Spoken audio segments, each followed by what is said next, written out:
नमस्कार प्रिय दर्शकों, एक सरकारी अधिकारी, उम्र 47, पद अच्छा, बहुत अच्छा, वेतन भी बहुत अच्छा, परिवार भी सुखी, परंतु मन का क्या, मन में एक कीड़ा काट गया। कीड़ा ऐसा कि सरकारी वेतन से बात बन नहीं रही है। बाकी और लोग तो कमा ही रहे हैं, बहुत अच्छा कर रहे हैं, हमारे पास भी ऊपर का तो होना ही चाहिए। और खेल शुरू हुआ धीरे धीरे। आप जानते हैं कौन सा खेल? छोटी रकमें, छोटी रकमें, फिर बड़ी रकमें, बड़ी रकमें। 5 वर्ष में करोड़ों बना लिए। और जरा गौर करिए कि ये कीड़ा कब काटा? 46-47वें वर्ष के उम्र के इस पड़ाव पर, जब अब नौकरी महज 10-15 साल बाकी रह गई हो, तब बेनामी संपत्ति, पत्नी और बच्चों के नाम छोड़िए, नौकरों के तक के नाम। अब आप समझ रहे होंगे कि ये कहानी कोई आप पहली बार तो सुन नहीं रहे हैं, रोज सुनते हैं। सिनेमा की कहानी जैसी लगती है। सिनेमा की कहानी अलग से थोड़ी आती है, लोगों के ही बीच की होती है। आप उसके बाद जो हुआ, छापा इत्यादि गया, पड़ा, पद गया, मान सम्मान गया, अदालत के चक्कर शुरू हुए, जो करोड़ों जोड़ थे उसमें वकीलों के फीस भरे जा रहे हैं, जमानत में बह गए। नाम बताने की आवश्यकता नहीं है। प्रिय दर्शकों, आज ये कहानी मैं आपको नहीं सुना रहा हूं, क्योंकि ये कहानी आप हजारों बार सुन चुके हैं। मैं बताने जा रहा हूं कि जब मैंने इनकी कुंडली को देखा, तो देखिए, जाहिर सी बात है, इस तरह की कुंडली में बहुत सारी चीजें देखी होंगी, परंतु एक वो पॉइंट जिससे मैं आपके सम्मुख रखने वाला हूं, उसे जरा समझने की आवश्यकता है, क्योंकि मूल विषय ये है। मैंने उनकी कुंडली में देव गुरु बृहस्पति को देखा, जो भाग्य भाव में विराजमान थे। भाग्य और धर्म का भाव नवम भाव। सीधी सी बात है, यह बताने की आवश्यकता नहीं कि नवम भाव के गुरु की मैंने कितनी प्रशंसा की थी, की है, करता हूं। जब ये ईमानदारी से कमा रहे थे तो भी जम के कमा रहे थे, अच्छा ही था, बेईमानी में भी जम के ही कमाए। परंतु अलग बात है कि नवम के गुरु ये नहीं करने देना चाहते। जो तो शास्त्र के मर्मज्ञ कहते हैं कि जिस भाव में देव गुरु हैं, उस भाव से लालच का त्याग कर दीजिए। कैसे? आइए समझिए।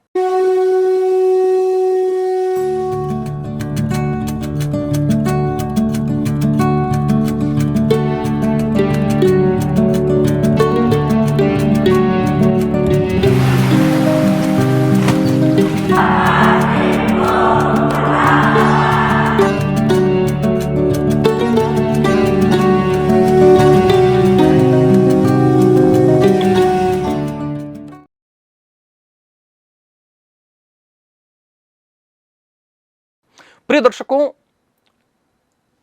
जन्म कुंडली के नवम में गुरु हों तो निसंदेह आप मेहनत से सब कुछ पा सकते हैं, लेकिन मैं हमेशा यह मानता हूं, और जिनके हैं वो जब मानते होंगे, जिनके हैं वो मानते होंगे, जिनके नहीं है उनके लिए बात नहीं है, उनको समझ में भी नहीं आएगा।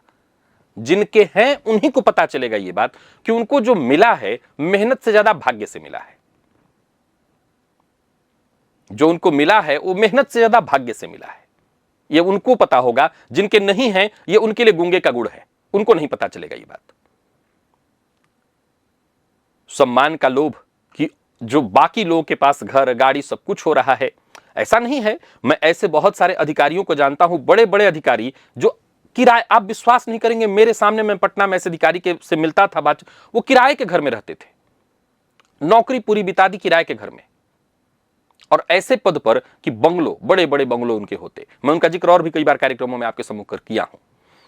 तो देखा जाए तो लोभ के भेंट सब कुछ चढ़ गया। प्रिय दर्शकों, जातक पारिजात में यह साफ स्पष्ट लिखा है कि गुरु विस्तार और प्रसार के स्वाभाविक कारक ग्रह हैं। यूं समझ लीजिए कि गुरु एक नदी की भांति है। नदी बहती रहे तो जल स्वच्छ रहता है, जीवनदायी रहता है, लेकिन यदि आपने बांध बनाकर उसे रोक दिया तो वही जल सड़ जाएगा, दुर्गंध देगा, और अंततः उसमें थोड़ा जल और बढ़ा तो वो बांध को तोड़कर विनाश लाएगा। गुरु जिस भाव में बैठे हैं, उस भाव से जुड़ी वस्तुओं के साथ भी ठीक यही नियम लागू होता है, बहने दीजिए। जी हां, गुरु जिस भाव में बैठे हैं, उस भाव के साथ यह सूत्र लागू होता है कि उस भाव को बहने दीजिए, रोकिएगा तो विनाश आएगा। गुरु को आकाश तत्व कहा गया है और आकाश का स्वभाव क्या है?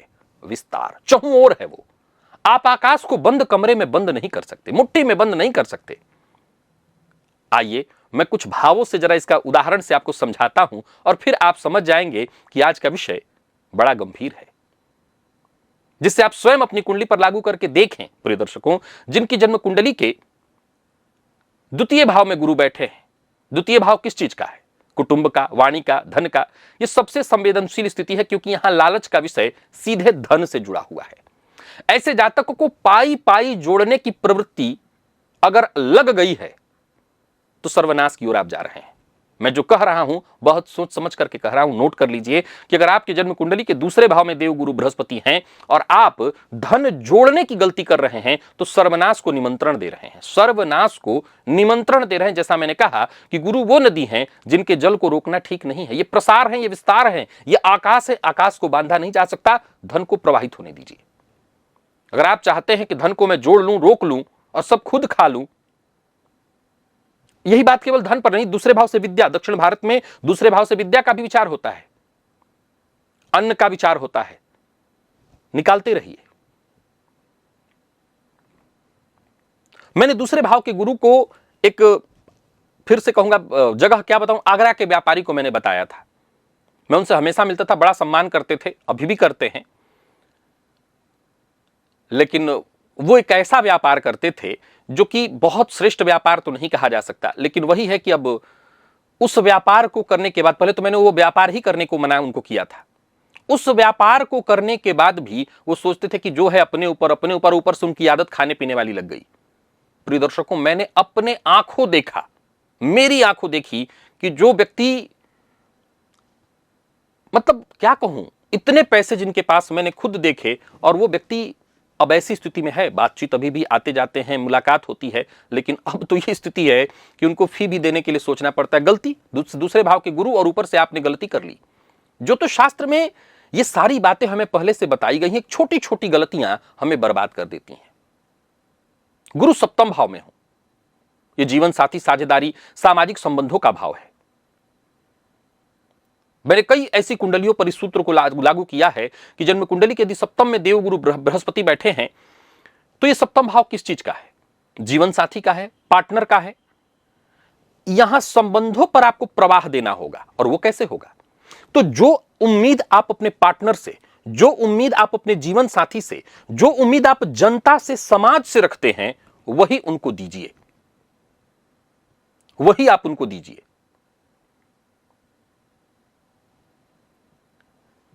सप्तम भाव में देवगुरु बृहस्पति बैठे हैं और आप अगर सोचते हो कि अपने जीवन संगनी पर, पति है तो मैं कह रहा हूं, पत्नी है तो मैं भी कह रहा हूं, दोनों के लिए कह रहा हूं कि अपने पति या पत्नी पर आप बहुत वर्चस्व अपना बना करके रखें, दबाव बना करके रखें, आपका ही वर्चस्व हो, तो देखते ही देखते रिश्ते में वो सड़न उत्पन्न होगी कि दांपत्य जीवन बिल्कुल खराब हो जाएगा। यानी आपको अपने पार्टनर को वही सम्मान देना होगा, वही प्रवाह देना होगा जो आप उधर से चाहते हैं।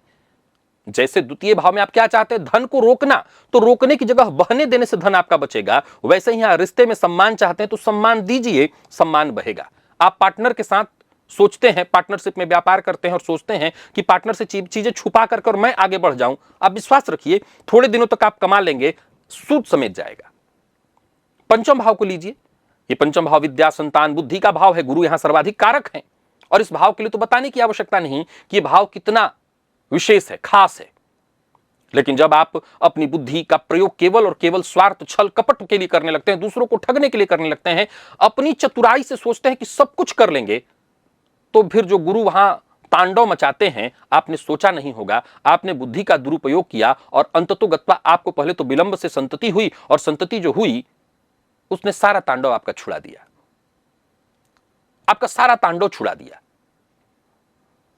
जो लोग, जिनकी कुंडली में है और जिनको अभी इसका अनुभव नहीं है, ये बस आप वैसे ही हैं दशरथ जी की तरह। श्रवण कुमार के माता पिता ने श्राप दिया तो उनको लगा कि अरे मेरे तो बच्चे ही नहीं है, मुझे इस श्राप से क्या होने वाला है। तो घबराइए मत, उस श्राप को पूरा करने के लिए बच्चे होंगे। कहने का तात्पर्य कि जहां गुरु हैं उस भाव से एक बात तय करना है, लालच का त्याग कर देना है। उस भाव से लालच का त्याग करना है। लग्न में गुरु आपके बैठे, लग्न क्या है? आपका व्यक्तित्व, आपका निवास, सब कुछ आपका लग्न ही है, सारा कुछ आपका लग्न है। मैं आपको एक बात बताऊं कि कहना नहीं चाहिए, इसके मेरे पास दो उदाहरण हैं। एक तो एक गुरु जी के ही हैं, ज्योतिष के ही थे, और एक वैद्य के हैं। दोनों में मैंने एक चीज नोट किया था कि वो चीजों को बताने में पता नहीं क्या उनको हो जाता था। जैसे मैं ये वीडियो बना रहा हूं, आपको बता रहा हूं, उनको जब बताना होता था कोई ज्ञान, कोई देना होता था चीज, वैद्य जी की भी वही स्थिति थी। मैं कई बार कहता था कि बताइए, लाइए, मैं कुछ लोगों को बता दूं इसमें से।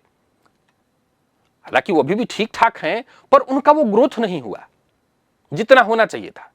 ऐसा नहीं है कि वो भूखे मर रहे हैं, उनके पास सब कुछ ठीक है। लग्न में गुरु का होना ज्योतिष शास्त्र सर्वोत्तम कहता है। तो मैं ये नहीं कह रहा हूं कि चाहे वो गुरु जी है मेरे, या फिर वो मेरे तो नहीं, लेकिन गुरु जी हैं जिनसे कुछ भी आप थोड़ा भी सीख ले वो गुरु ही होते हैं।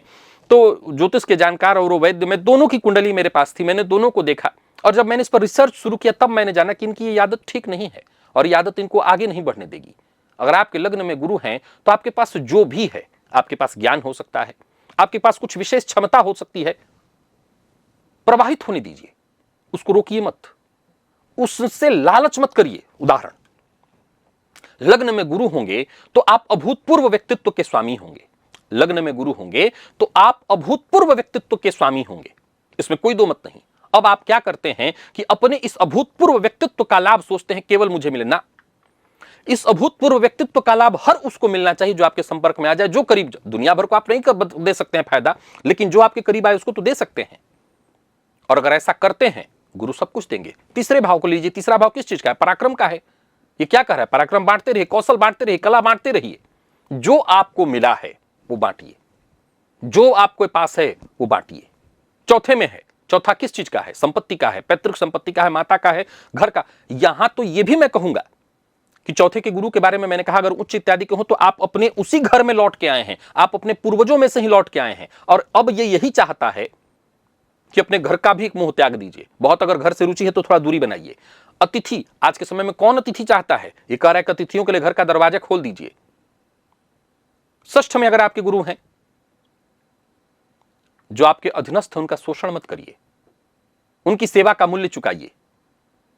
मैं हमेशा कहा करता हूं, दान के लिए अलग हमें कुछ नहीं करना, हमें दान के लिए बस इतना ही करना है कि जो जिसका हक है वो दे दिया जाए। अष्टम में गुरु, आपके पास कोई गुप्त शोध है, कोई गुप्त विद्या है, गुप्त जानकारी है, छिपा के बांध के ले जाएंगे, दे दीजिए लोगों को, क्योंकि यहीं से लिया यहीं को दिया।